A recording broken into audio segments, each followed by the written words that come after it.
What's up, everybody? Welcome back to Swanky Disc Golf. Today we're inside, and that means a tier list. We're going to be tier list ranking all of our favorite releases from 2024 so far.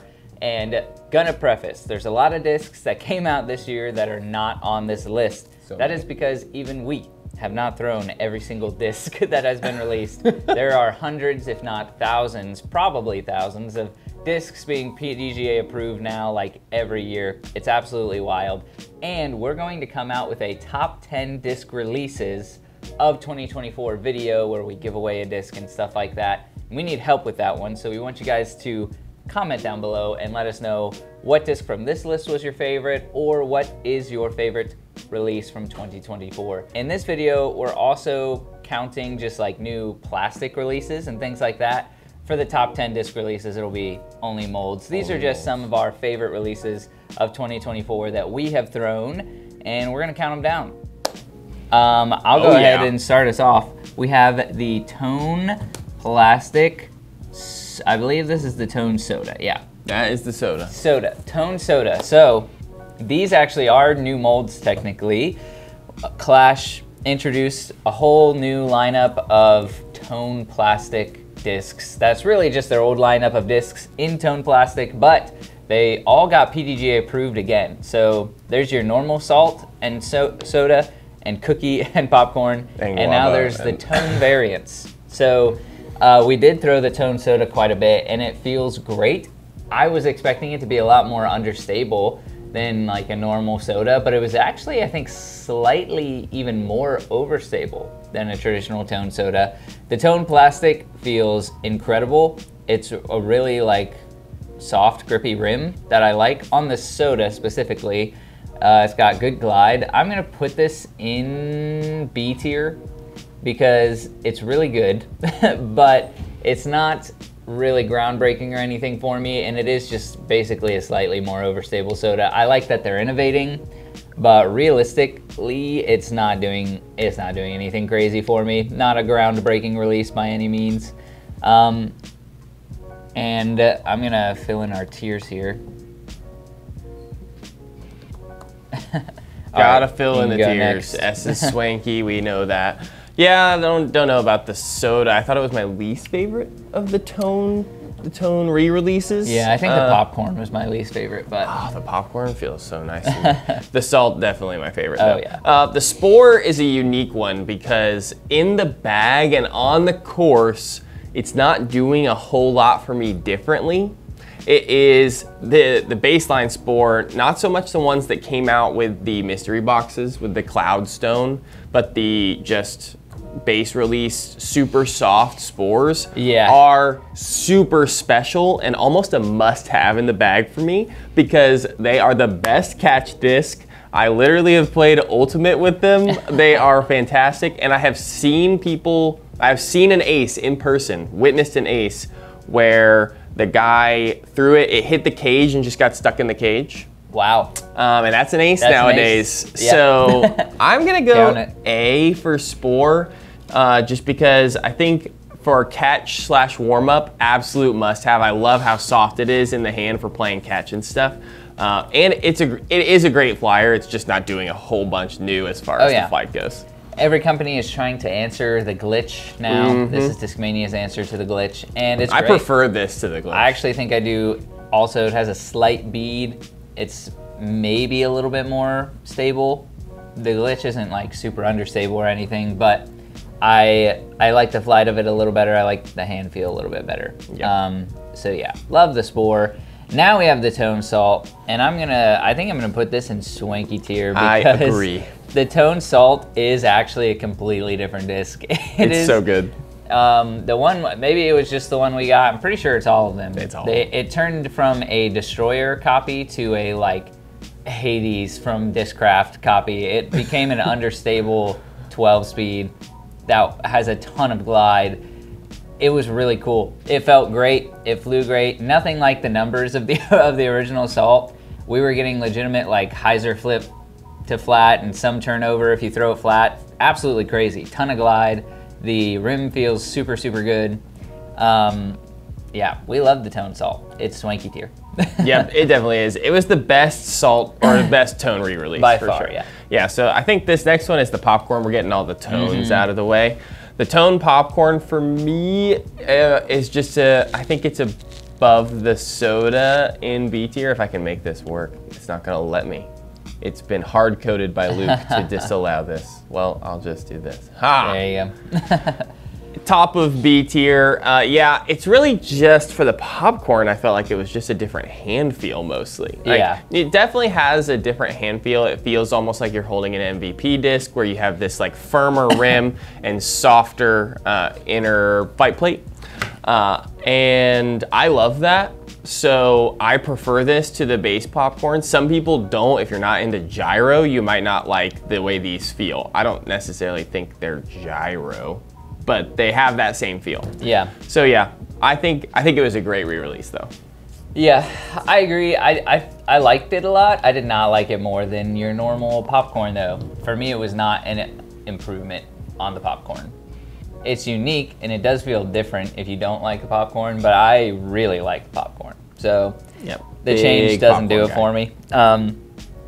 Up next, the Trash Panda Ozone. The ozone. And the Ozone is, I think some people disagree with me. I'm pretty sure Robbie C agrees with me, but the Ozone's my favorite disc in the Trash Panda lineup by far. I'm gonna put this in Swanky, below Salt. Yes. But the Ozone, for me, personally, is the most like usable disc in the lineup. I love the others. I like the Dune, I like the Inner Core. I don't find myself bagging the Dune because there's so many other understable mid-ranges that I reach to that I really love the hand feel of. I do love the Dune, I'll still throw it. I do bag an Inner Core. I don't find myself throwing understable putters out on the course much. For that slot, it's super useful. But as far as like, this is just a super understable 8-speed. It flies kind of like a jackalope or stuff like that. Yeah. I think it actually excels in that slot as a super usable. I'm using understable fairway drivers all the time. We play in the woods a lot. So that's like a must-have for me. And I really, really like the Ozone. The plastic, I feel like, has gradually gotten better. Their quality of production has slowly gotten better. And I think it has accumulated to the Ozone feeling incredible. Yeah, the Ozone's my favorite disc in their lineup. So also it's Trash Panda, so it's always super cool when it comes out with a new disc, but Ozone for sure. Yeah, I think I agree now that you say that the Ozone is the best in the lineup. The Dune and I want to love the Dune. It just like, I can't figure out how to throw it far. Me either, yeah. I don't know why that is. The Dune for me is kind of finicky. Yeah, maybe it's just, maybe I don't know what I'm doing. That's probably it. Okay, the Kratos is next. We may have gotten our hands on a test flight Kratos in 2023. Yes. But it's 2024 when it gets released to the public, so it counts. And I don't know how to rate this disc. I haven't even picked one up since we played with the test flights. So I remember it being, you know, that beaded, overstable version of the Luna. I remember Luke acing with it. Kind of, yeah. Not kind of, he did. I don't remember thinking that it was overly special. I mean, it was literally embossed Luna. It said on the test flight, it's a beaded Luna. But they put a bead on it.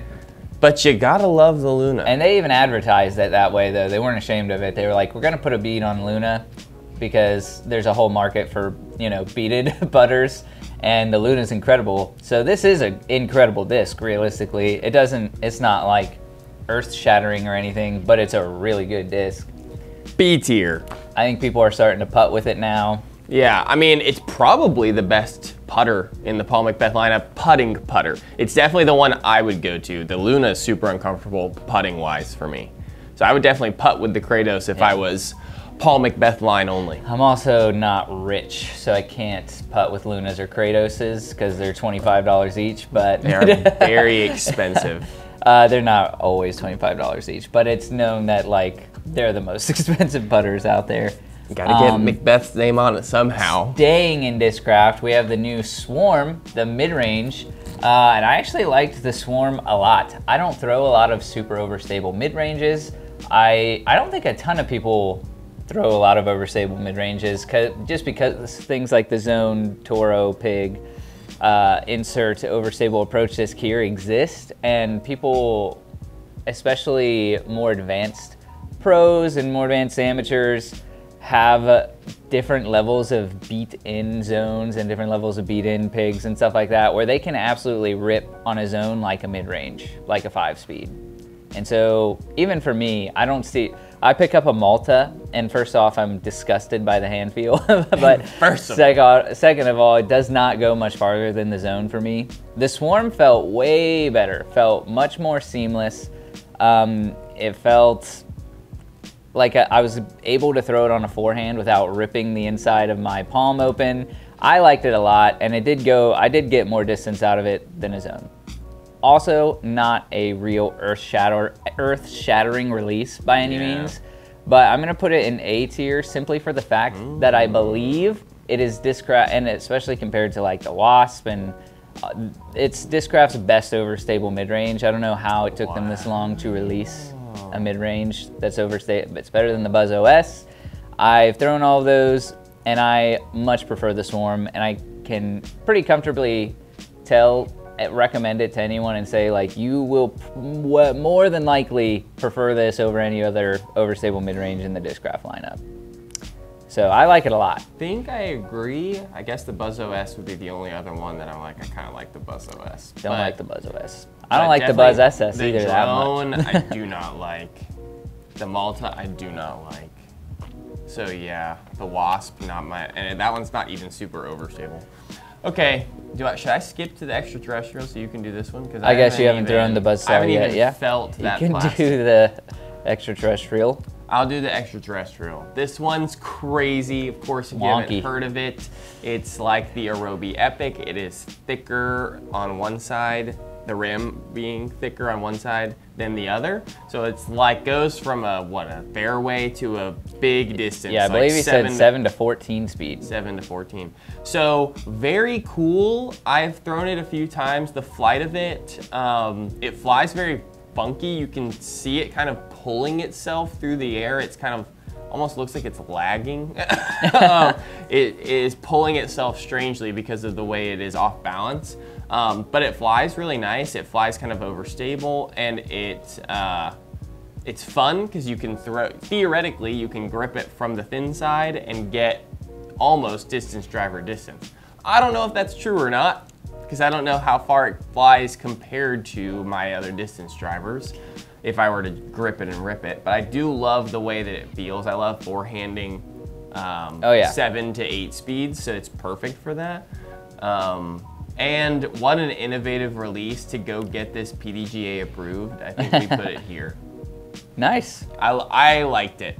Not ever gonna bag it probably, but yeah, it's gotta be up there as far as releases for the year. Kind of like the Spore, it does its thing. It does its thing. I bag it partially for the memes, but partially because it's mostly for the memes, but it's fun to like pull out and around and be like, I'm gonna try this out. I played random doubles a couple weeks ago, and there were a couple shots where I was like, this is really just like a slightly overstable forehand shot, so I'm just gonna use this for fun.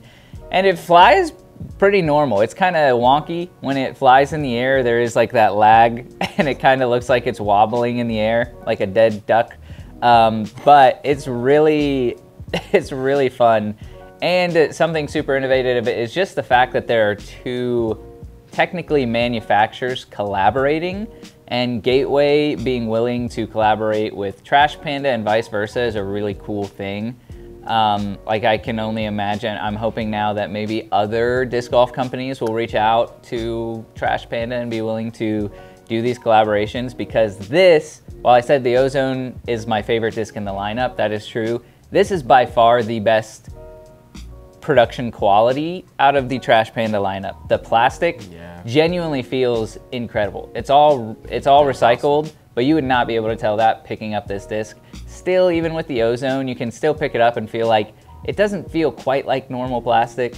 I think because Gateway was involved and brought a lot of their expertise, this does not even feel like a recycled disc. It feels really well made, really professionally done, which Trash Panda, all of his stuff is very professionally done. but you bring Gateway, who has years and years and years and years of experience, into the mix, and this disc feels incredible. It's weird, but it's super fun, and it is very practical for tomahawks from my understanding. I've seen people really liking it for tomahawks. I don't throw a lot of tomahawks, but it works. Up next is the Buzzsaw. The Buzzsaw is not a new mold. I looked it up. I have reviewed it on our review channel. I picked it up at Worlds, had the privilege. You can go see a video of me and Reed playing New London at Worlds, but I had the privilege of picking one up and throwing it, and it flies exactly like a normal Buzz. How about that? How about that? It maybe flies more like a Z Flex Buzz, which the plastics all have subtle differences, but it flies like a Z Flex Buzz, basically. It is super cool, but I'm gonna put it in, I might even put it in C. No, I think I'm gonna put it in B. I'm gonna put it at the bottom of B because it looks so cool. I wanna say that the Buzzsaw doesn't do anything, and it kind of doesn't, but it looks really, really cool. And that's something, you know, they're innovating. That's something. And it is an under mold. It's not just like a design in the plastic or something. There's a full-on under molded Buzzsaw shaped rim molded into the flight plate, which is super cool. And it does have a lot of seams in it. It changes the hand feel a little bit because it's, for me, I felt like it was more grippy. There's a lot of those seams in there. Some people might not like that, but it's cool. It flies good, not earth-shattering. B tier, pretty much. B tier. Yeah. Okay. Although I could say I'm gonna put it in C tier because strictly for the fact that people are paying, like, this is personal, but people are paying like $80 to $100 for these. I've seen them sold on eBay for like over $75, and they're not worth it. So I think for its overrated factor, I'm gonna put it in C. That's a personal spite issue. But yeah, moving on. All right, moving on. We have the Discraft Captain's Thrasher. And this was the modified overstable Captain's Thrasher. This one, if I remember correctly, it flew awesome. I really liked it. We compared it in the video, I think to a couple of discs, but mainly a Thrasher. Yeah. And was there another disc we compared it to? I can't remember now. I don't think so. But obviously it was a lot more overstable than the Thrasher, and it kind of fits into the Discraft lineup really well because they don't do a lot of this. Very more neutral flying distance drivers. Yeah. It's because it's really hard to do, I think, to find a very neutral flying distance driver. The faster you get that rim going, the more volatile the disc will fly. But this one fits in their lineup right in front of the drive and kind of behind the Zeus, I would say. Like, the Zeus is more understable than its numbers would suggest, and this is about right under that. So if you like the Zeus, but you feel like maybe it's a little too overstable for you, Captain's Thrasher is definitely the way to go. And obviously a great complement to the Thrasher if you're already throwing one and maybe you think, oh, this one's burning out. I liked it. I think it was my personal favorite Discraft release. That might be a hot take. Well, yeah. But I wouldn't have ranked the Swarm as high as you. I think I'm gonna put this at the top of B. I liked this. This I like is it there. more, this for me is more useful than something like the Captain's Raptor. Like, let's just make it even more overstable. Like, this is a really usable disc for so many people, so. I 100% agree. I like it especially for amateurs who get told that they can't throw a destroyer like all the time. They get bashed over the head with that. Like, you shouldn't be throwing a destroyer unless you can throw whatever, 450 or 500. Which, you know, debatably is like, it's not gonna fly the way it's supposed to. You can throw it, have fun. But this is genuinely like a great overstable distance driver for somebody who's only throwing 350 to 400 feet. Because you are going to get a straight flight out of it for a little bit, and then it's going to fade at the end, which is what like a destroyer does for people who can throw really far.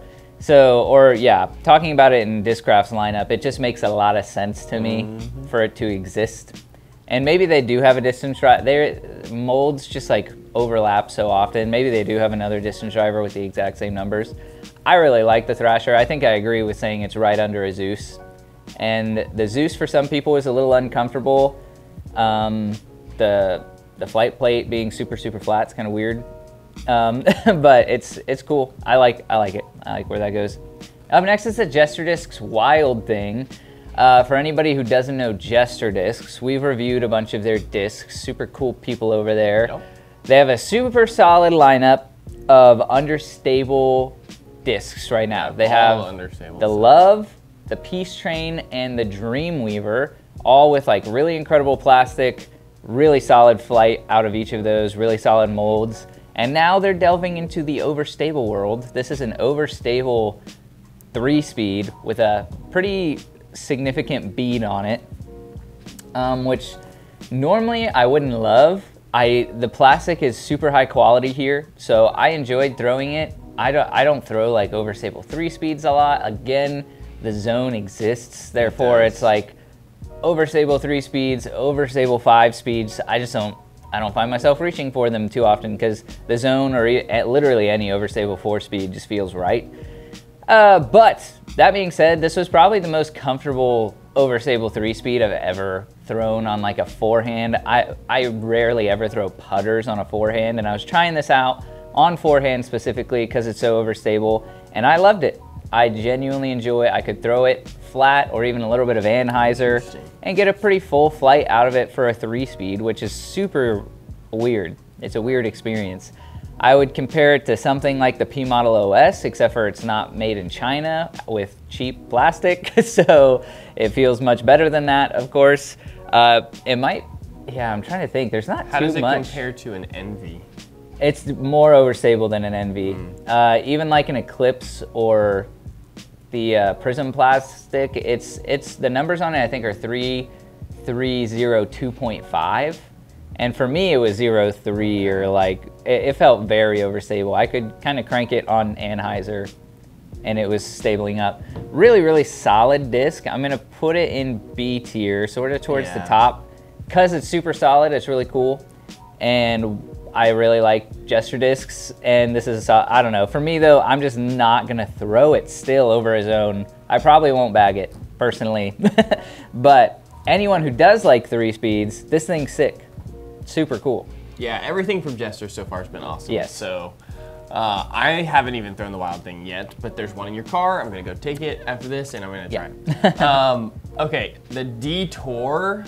This one has been, this one was taunting MVP throwers for like a year. I think we first heard of it. We first got these in gyro boxes in 2023. And then they didn't release until summer this year. It was crazy. It was too long of a delay, MVP, come on now. But this is a great disc. Once again, MVP, Axiom, their mid-ranges are second to absolutely none. They have almost too many in this particular speed, or this particular stability rating, because they have the uplink already, which is a little more understable than this. They already have the Hex, of course, which is probably right around this. I would say the Detour is a little more understable than a Hex, a little more overstable than an uplink. So it's like, we're getting really granular with the stabilities here. But if you have a Hex and you think this thing's a little too beefy for me, or want something that's gonna turn a little bit more, the Detour is the one, and you can support your good friend James Conrad by purchasing one. I like it. It's not gonna make the bag for me, because the Hex makes the bag for me. And you can get more overstable and more understable Hexes as well, so it's kind of like, what are we doing here? And for that reason, I'm being critical, but I think it goes down here because it's not that special. It's not that special for me. Yeah, I think it's here. It just doesn't change the landscape of disc golf at all. Even if you're an MVP thrower, you may not even bag this. There's so many options. So, I have not thrown it yet, so I will. That's a hot take. Resign to your opinion. Gannonburg Cloudbreaker is next. This is another one, not technically a new mold. I looked it up, they did not PDGA approve any sort of new. This is the same Creator Series Cloudbreaker that they use for Eagle McMahon. And that would disqualify it from our top 10 disc releases of 2024 list video that we will be doing. But it wasn't a new plastic. This is the year, or maybe the past couple years, this is the season, the era of flight plate and rims being different plastics. So that's the vibe we have here. It is a like color glow rim with a horizon, or a color glow flight plate with a horizon plastic rim, something like that. It's really cool. I literally, the name for this with the plastic is like 10 characters long on their website.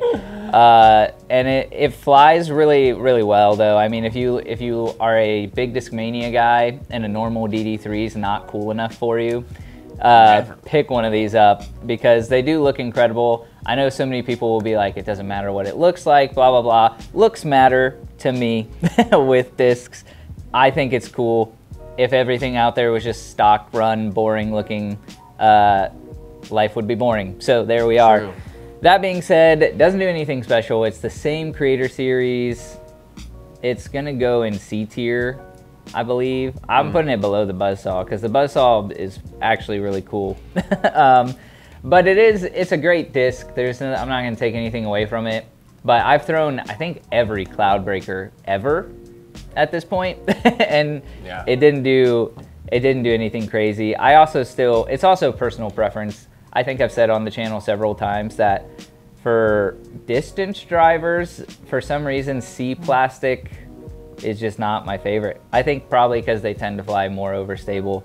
Anything that's like C plastic, Champion plastic, Z plastic on distance drivers, I don't love.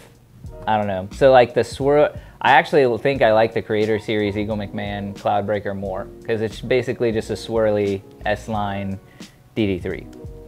Yeah, I like this ranking for another reason too, and it's because I'm not sure how much I love Ganon just having the Cloudbreaker. Yeah, they should have come up with something new. I think they should have sunsetted the Cloudbreaker, and if they wanted to re-release the same idea, which is like a kind of overstable DD3, Cloud Shaker was right there. There's so many they could have done. I think they just got to get away from the cloud. I mean, even if you want to kind of, I mean, I'm sure it's a marketing thing. The Cloudbreaker sells. So they could have hitched their wagon to the Cloudbreaker while still sunsetting it in some way. I think I would have liked to see that for Eagle's sake, as well as for Ganon's sake. Like, build something new here, Ganon. Like, what are we doing? You can sell your own disc. But anyway, that's besides the point. There are subtle differences between it and the DD3. They're not differences enough for somebody of our skill level to really be able to tell out of the flight of throwing it because they're all going to be overstable 12 speeds. But a pro might tell you that it's a little more glidey and you can get a little more distance out of it. But for me, I was like, there's no difference really. Yeah. All right. We have, I assume this is just fractal plastic? Fractal plastic. This is Prodigy. the F7, but they came out with a few discs. We got the PA3. The PA3. PA3 felt super good. Yeah. The F7 also felt good. Yeah, I don't know. It's new for Prodigy. It's not exactly new for the disc golf market, in my opinion. This kind of plastic. It felt to me like a slightly more premium Jawbreaker. Would you agree? Yes. Yeah. So. And even Discraft has done what they would call like Jawbreaker Flexes or Jawbreaker Mixes, Z Jawbreakers, all this. So like it's not really new to the disc golf market, but it was a great move for Prodigy. The discs weren't all that expensive either, so price point wise, Prodigy has always been fine. They don't charge a bunch for their discs, which is great, makes them accessible.